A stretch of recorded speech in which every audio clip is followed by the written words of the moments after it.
حضرت عباس کرنی چل دے لے نکے نکے بچیاں نو سینے نال لا دے سینے نال لا کے منہ چم دے لے کدی ہاتھ چم دے لے اندر بچیو کڈے خوش قسمت جڑے سونے دے شہر چ سال آندے ہو بچیو کڈے مقدراں والے جڑے سونے دی زیارت کردے ہو جدو ادھر حضرت عباس کرنی چلے نے اپنی ماں کو اجازت لا کے ادھر نبیاں تے سلطان فرماندے نے عائشہ جی آقا آکھیا میرا ایک غلام ہونا ہی انہوں جانا دے اج اسی کم چلے ہاں نبیاں دے سلطان کرو چلے گئے دروازہ کرنی جدو چل دے میرے کریم آقا دے دروازے تے آئے نے جدو سونے دے دروازے تے آئے واہ تیری عظمت تو صدقے جاواں سونے دی گھر دی چوکٹ نو کیویں چمدا ہوے گا دروازہ کٹ آیا اندر اما عائشہ صدیقہ باز دنیا نے کہا اما میں ایک پردیسی آیا ایک نبی پاک صلی اللہ علیہ وسلم دا غلام آیا وا میرے آقا کدھر نے اما عائشہ صدیقہ فرما دیا آنے والے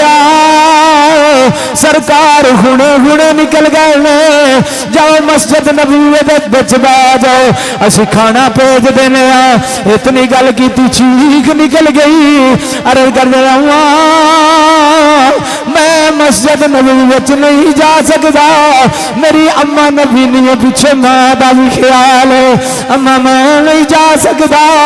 اما میں نہیں اجازت دے ذرا تسی پردے اندر ہو جاؤ خدا دی قسم عاشق اندر داخل ہون لگا ہے اونٹ دی کھل پائی ہوئی ہے اونٹ دی کھل دا لباس پایا ہے اما عائشہ صدیقہ پردے اندر ہو جائے عرض کرتے نے اما آخری گل کر لگا ذرا توجہ کر اما نے جدو حجرہ کھولے آئے حضرت عباس کرنی حجرے دے اندر داخل آئے جدو داخل ہوئے تو یہ آکھیا ہوئے گا جن درد دیتا اوہ دے دعا جن درد دیتا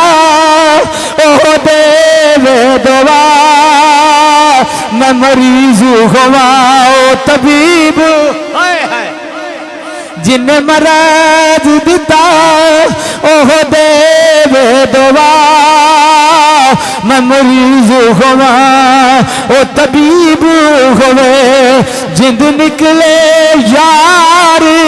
دے قدم وچی جد نکلے یار قریب ہوئے اما عائشہ صدیقہ دے دیا بھی آخری 2-3 منٹ گل ختم کروا